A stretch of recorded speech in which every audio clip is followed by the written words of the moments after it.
friends, my name is Sandeep Patil. Today I am going to tell you a very important thing about how to work on your writing skills. Many students were asking me about this, but before that, let me tell you about my first video on this board. This is my first video on this new board, and henceforth I will be teaching you on this new board. And the reason why I have taken this board, because I was not able to upload more videos. You people told me a lot of topics which I should work on and upload, but I was not able to do that. So to increase the speed and effectivity of our channel, I have done this. I have purchased this new interactive flat board, and I'm sure that you will all enjoy watching this video on this board. Alright friends, so let us start here. As you can see here, how to improve your writing skills and in-depth psychological analysis will be there. As you know, on our channel, I speak more on communication, more on psychology, more on connection between communication and psychology.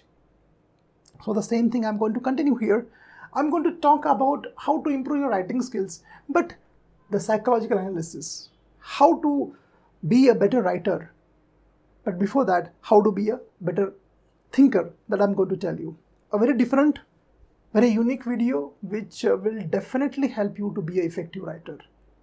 And I have always said that my content is not there on any other channel. I mean, you will never find a similar content on any other channel, because I do a lot of study and a lot of research, and then I make a video. So this is not a grammar session. Let me clarify this, because I will tell you how to write grammatically correct, but without studying grammar. That I'll tell you. So if you are watching this video for grammar, then this is not for you, please. Now I know you may be surprised that what, this is not a grammar video, then how you're going to help us to write better? I will tell you, I'll help you out. Now, I'm not going to give you any ready-made sentences. Don't you worry, I'm not going to give you would, could and should and all those sentences ready-made and you're going to take down and write down. No, this is not. This is not a shortcut, first of all.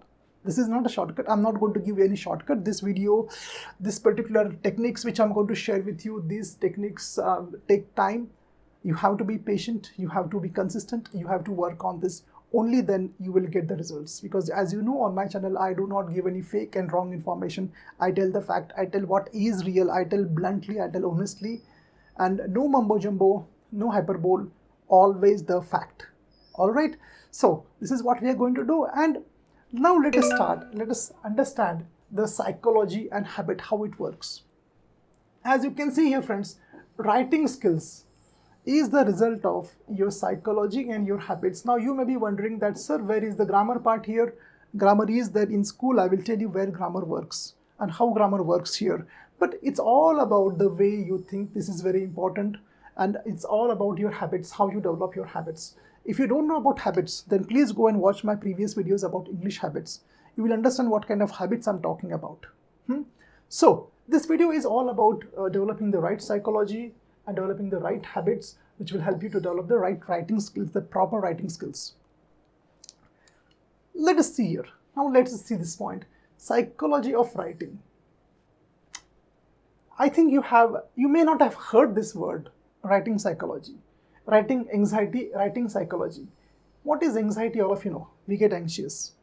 I'm going to tell you what is writing anxiety and what happens if you keep on checking multiple times. Many people have this habit. They keep on checking their emails, their essays, which they have written multiple times. They keep on checking. They one day they wait, 2 days they wait, 3 days they wait. They ask their friends to rectify if there are any errors, and finally they send that. And when they send, they are very nervous, they are anxious, they are worried about the result, they are worried about their boss may call back. They are very anxious about what will happen. So this, we can call it in psychological terms as OCD, obsessive compulsive disorder, checking multiple times. And that is going to create writing anxiety in you. So you have to be very careful about this. Now let us see why this anxiety comes. This anxiety comes because of your thoughts. See here, anxiety is an emotion. This emotion is the result of your thoughts. And from where the thoughts come? The thoughts come from our ancestors. I will say from our evolution. We have been groomed, we have been what I can say, developed by our irrational brain since many years before, lakhs of years before. We have an irrational brain. Most of us have this. And due to this, we make errors. And these are the 3 errors which we do when you write. When you are writing, the first error you do is catastrophizing the event. Means what? When you think in this way, okay, if I'm making a mistake, oh my God, it is horrible, it's terrible, sky is going to fall, it's very bad. That's kind of thinking you have. This is called as catastrophization. And when you do this catastrophization, this is called as a thinking, you are going to face anxiety. Nothing else. You are going to face. Next one, you want approval from significant others. Approval is very good, and you want approval from significant others. You write an email, you write a letter to impress someone because you want approval, especially from your boss or your teacher. They are significant in your life. Due to this approval seeking habit, you get anxiety again, because you think that if I don't get approval, these people will not like me, they will hate me, they will reject me, they will demote me, they will whatever it is. Okay, so this is the approval seeking. And next is perfectionism attitude is there. This attitude, these people want everything to be perfect, everything to be 100% right, everything to be proper full stop, proper comma, everything, proper spelling, proper tenses, proper paragraph, proper number of words, alignment and everything, proper, perfect. Now you may say that, then what's wrong in that? I'll tell you. When you are expecting perfectionist writing, perfectionist attitude, when you have perfectionism, you expect perfection, you expect in your writing, anxiety comes because perfection never exists in real life. There is no perfection because, for example, this board is not perfectly designed. It is designed in a better way. After a few months or weeks also, a new version of this will come. Because you can see versions of cars every 6 months or 3 months, a new version comes, because there is no perfection, there is always improvement. So when you are seeking perfection, you are chasing something which is not there, and that will create anxiety in you. Now, what I want to say, the reasons behind writing anxiety is, now you may say that, sir, from where all these things came. As I said, one of the reason is nature. Nature means what? Genetically we are programmed in this way. Since our birth, since our ancestors were like this, they were always anxious. Why? Because they wanted to survive during those days, during animals and wild animals were there. So they had to be anxious. Their emotional brain, that is the amygdala part of the brain, was always very active. Otherwise, they would not have survived. This is one reason, that is nurture. Second reason is nature. Second reason is nurture. That was nature. This is nurture. This is called as nurture. Nurture means what? The upbringing, the effects of parents, the effects of your teachers, the effect of your friends. That also creates different thinking habits, thinking patterns. And here, anxiety is created from your school. Now see here, school influence is there. How many of you remember your school teacher punishing you for making a small error in your English essay? Or maybe I have seen some teachers publicly they humiliate the student, show that answer sheet to everyone and make fun of the errors. Or comments like, don't do silly grammar mistakes, you are silly, stupid, you don't understand, and all. This creates anxiety. This attitude of perfectionism develops in you because of your teachers. Your teachers want everything perfect. Now it's not a fault of a teacher, because teacher was also a student, and the same thing they do, what their teacher told. So it's not their fault. So actually the origin of your anxiety is, as I said, nature. Second is nurture. This is nurture. Okay. Now let us move ahead, and now let us try to change this. I'm here to help you to change this. We can change this, dear friends. And it's only possible when you really take efforts. How to change this? First of all, we have to see that we have to work on our thinking. Thinking can be changed. We can change that. We have this greatest gift God has given us, is we can change the thinking. Though we can't change the situation, we can change the thinking. And that is what we are going to do here. I'm going to help you to change your thinking. How to change your thinking? See, your friends. Anxiety creating thoughts have a typical kind of thinking, and concern creating thoughts, if you see here, concern creating thoughts has a typical kind of thinking. Concern is required, otherwise you will not write a better essay, otherwise you will not improve your writing. But anxiety is a problem. When anxiety is there, you get disturbed, and that is what we are going to do. We are going to replace this and this kind of thinking with healthy kind of thinking. This is healthy, this is rational, this is irrational, this is unhealthy, this is self-defeating kind of thinking. For example, catastrophizing the event, my email is horrible. If I write it if I write in a wrong way, people will laugh at me, they will make fun of me. Actually, you're making a mountain out of a molehill. What is the right way of thinking? It is just an inconvenience. See, when you make a mistake, it's an inconvenience. It's not horrible and terrible. But you make it because you are designed for that. As I told you, nature and nurture. Reality is different. It's only an inconvenience. Tell yourself, remind yourself, it's an inconvenience when I make a mistake. It's not horrible, terrible. No one is going to fire you or kill you. This will calm you down and develop concern and not anxiety. Next point, as I said here, is you can see here approval from, here what we want is, I want approval. That's good. Everyone wants approval. But if the approval is a must, M-U-S-T, must means what? Is it oxygen? Approval is oxygen. Are you going to die without it? No.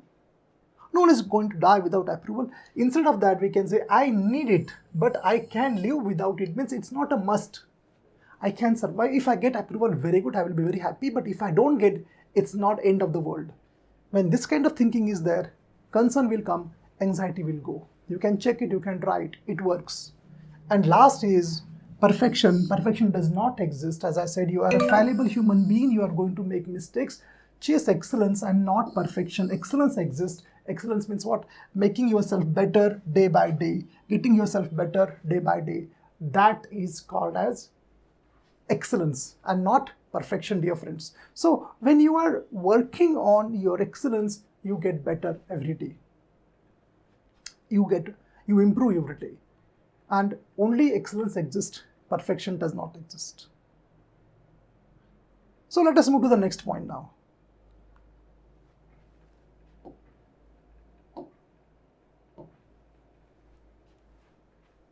Well, as I said, writing concern is healthy, but anxiety is unhealthy.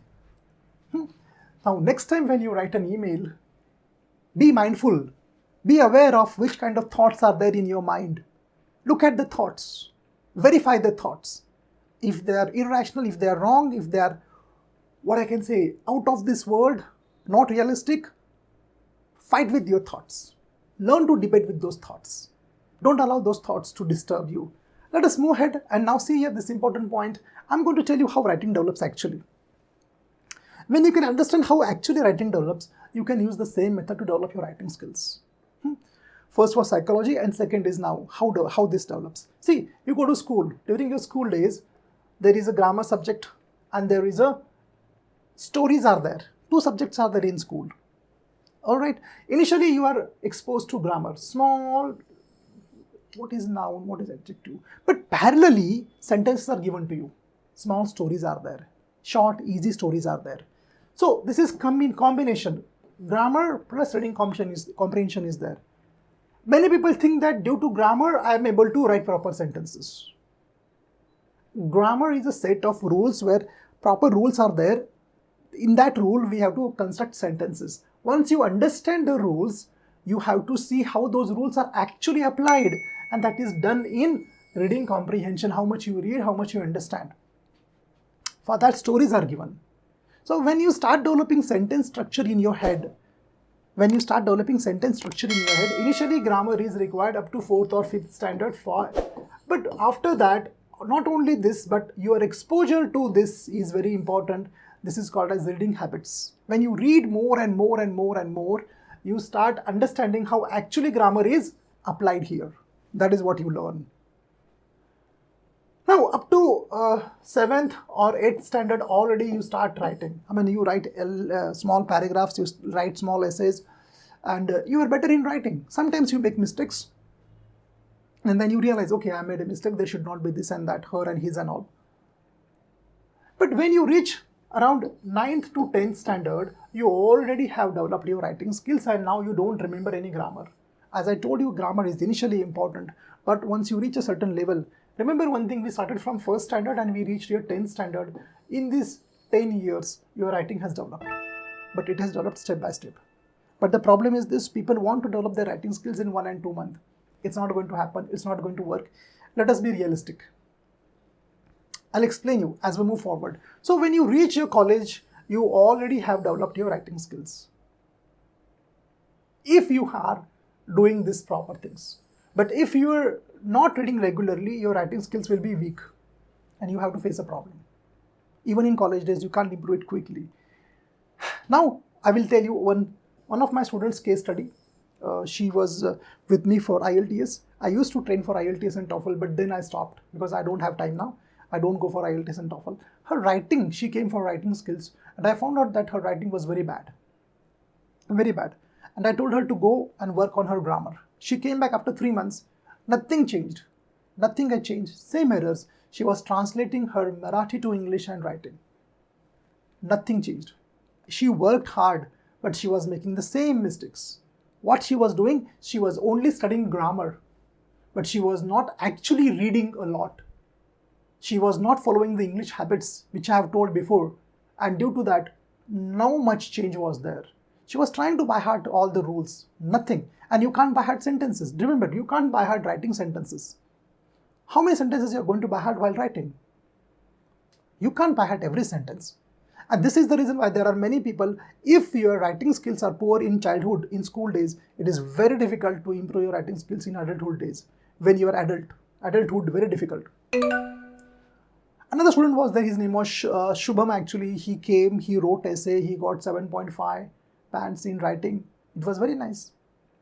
But when I asked which rule he's using, which grammar rule he's using, he wasn't able to tell which rule he was using, but he was using it properly. So from this case study, what do you learn? You learn that when you are writing, grammar helps you in school days, but to construct proper sentences, you have to read a lot. Only then you will be able to construct proper sentences. I will give you one example. See, some authors are there who write good books, and which non-native authors. Non-native means what? Authors who are from India. They are non-native. They are not born in English-speaking country. In India, we don't speak English since birth. After school, after college, we develop English. So these authors write proper books and they do not make any errors. Initially, they make some errors. Then afterwards, editing is there and proofreading is there. But usually, 90 to 95% they write better. I'm talking about them. How they develop their writing skills. Because these authors read a lot. I write here, they read a lot. They are voracious readers. Second thing is, they speak a lot and they listen a lot. They listen a lot of English. Okay? They listen a lot of English and they speak a lot of English. They speak a lot. Okay? Due to this, they can write better books, better topics, without going and studying each and every rule of grammar. In this way, good authors are there. I have written my second book. I have written my first book is published. You can go and take my book and see that 95 to 96% I have written correct. Maybe 100 also, but I'm just saying 95, 97%. Errors may be there. Room for some errors I have kept, 3-4%. So dear friends, to conclude, I can say that you must have a proper psychology, a right mindset, healthy mindset. I told you before. You should not be rigid. You must be flexible about your mindset. Basic grammar is required. Go and study, understand that. And now focus on exposure, that is focus on your English habits. If you don't know about habits, see the video, link I have given. And most important, regular writing practice and patience is required for that.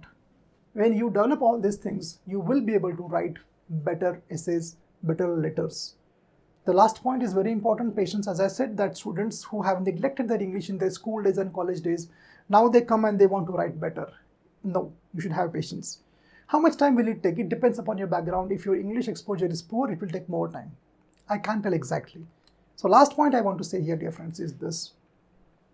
If you want to be a better writer, if you want to be good in writing, focus on writing better and not on perfecting that. Be a better writer and not a perfect writer. Perfect writer will create anxiety. Better writer will help you to write better and to stay calm and composed, emotionally stable. Friends, I know my video is something different. This kind of video will not be there anywhere. Something odd and weird things are there. But this is from my experience I made this video. Hope this video will help you and you will work on this. Thanks a lot for watching this video, friends. And I'm going to make more such videos now. Take care. Goodbye, all of you. Thank you.